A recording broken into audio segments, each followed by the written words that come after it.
Lidl, направо съм в шок. Не знам какво да ви кажа. Да си взимате ключовете, да палите колата и да търчите към там или не знам. Сега ще се опитам с тази малка госпожица, ако е възможно, да разопаковам. Не мога да повярвам. Lidl зареждат по-хубави Монтесори играчки от повечето детски магазини. И то на съвсем ефтини цени. На нас ще ни свърши перфектна работа, защото е сортер. За изработката, да не говорим колко е качествена според мене. Има 3 нива. Това е първата форма. Това е втората. И това е третата. А тук вътре се крият самите фигурки. Става по този начин. Тук имаме още рибки. Това представлява втората част от сортера.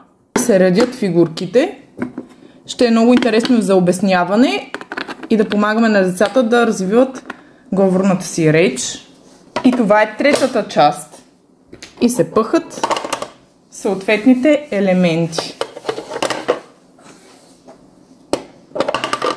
За 28 лева получавате 3 по вид различни типа сортери.